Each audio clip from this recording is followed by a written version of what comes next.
الحمد لله نحمده ونستعينه ونستغفره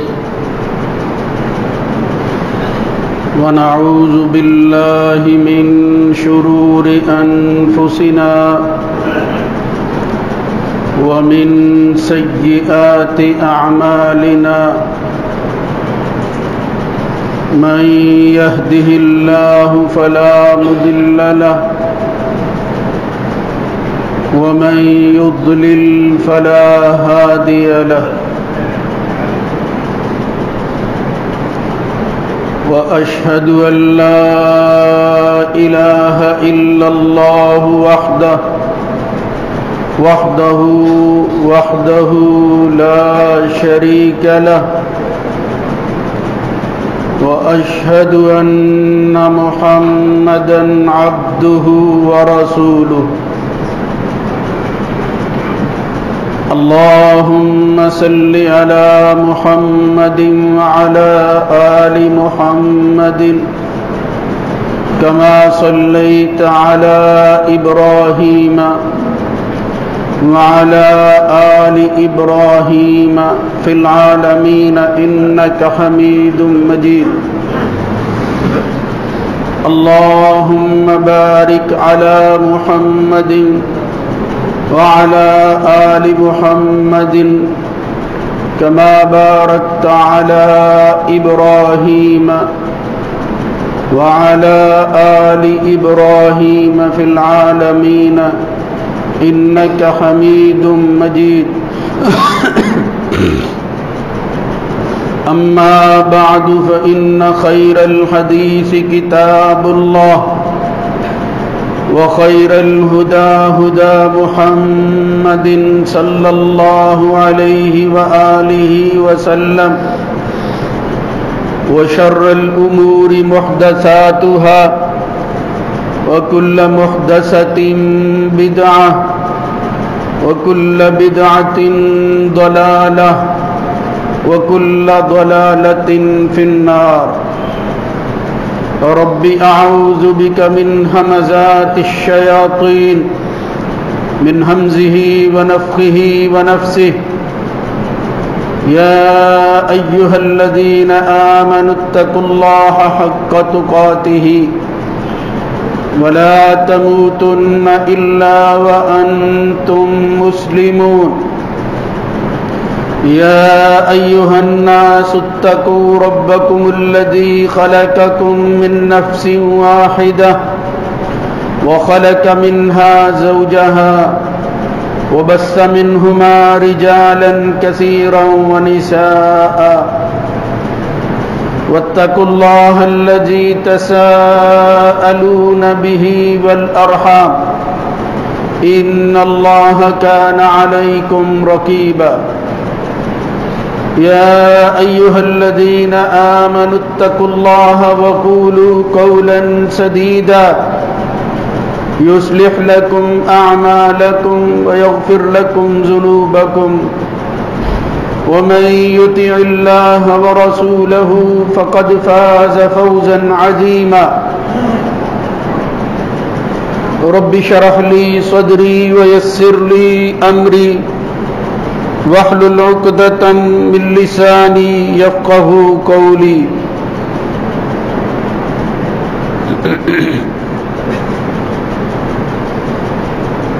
قل بفضل الله وبرحمته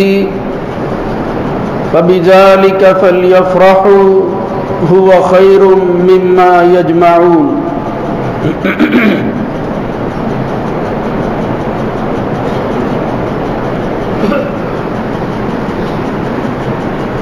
اے نبی صلی اللہ علیہ وآلہ وسلم آپ فرما دیجئے کہ اللہ کا فضل اور اس کی رحمت ہے، لہذا اس کی وجہ سے انہیں خوش ہو جانا چاہیے، اور وہی بہتر ہے اس چیز سے جس کو وہ اکٹھا کر رہے ہیں۔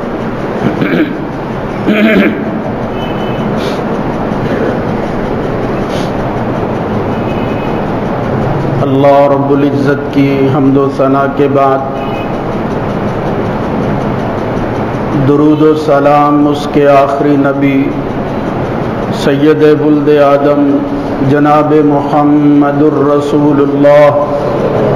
صلی اللہ علیہ وآلہ وسلم کی ذات گرامی پر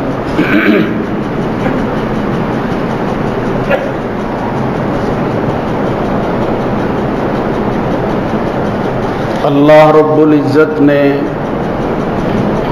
انسان کی تخلیق کے بعد اس میں جو صلاحیتیں رکھی ہیں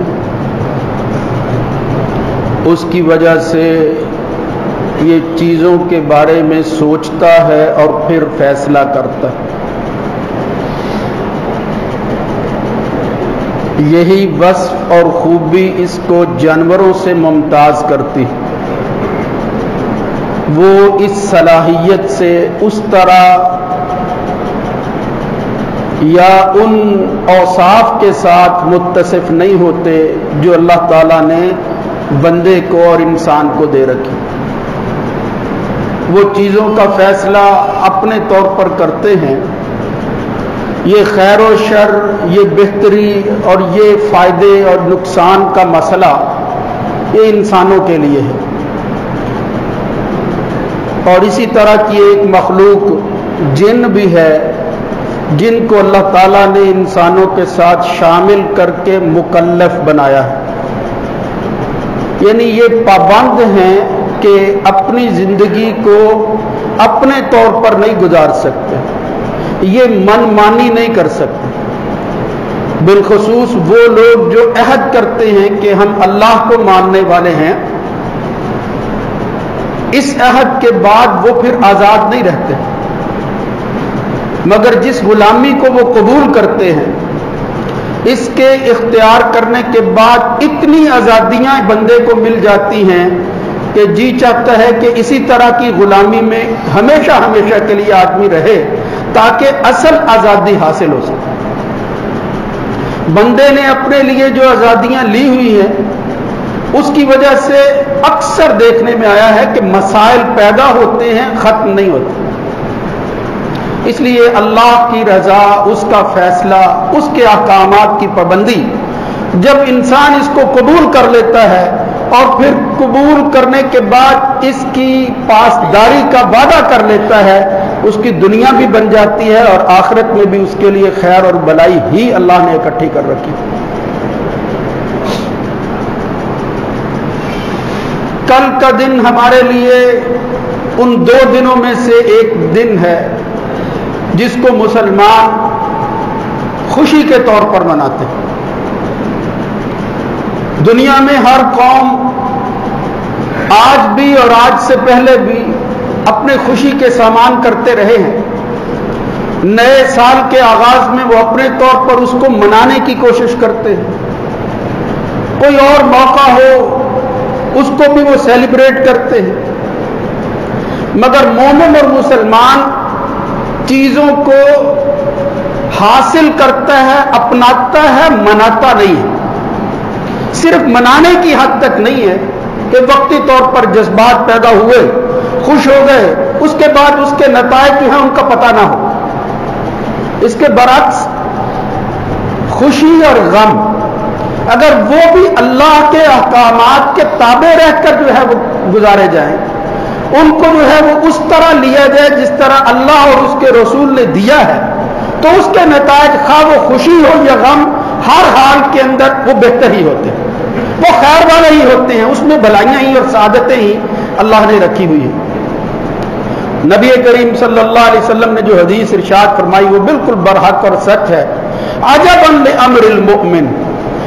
جب بندہ مومن ہو جاتا ہے تو دوسرے انسانوں سے اس کا معاملہ عجیب ہو جاتا ہے۔ ان الامر کلہ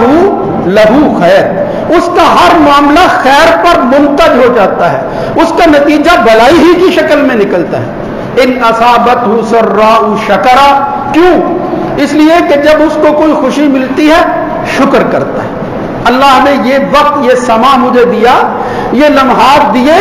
یہ اگر اللہ نہ دیتا تو میں اس کو حاصل نہیں کر سکتا۔ شکر ہے اللہ رب العزت کا، یعنی وہ شکریہ کا راستہ وہ اختیار کرتا ہے۔ اور اصول بھی یہی ہے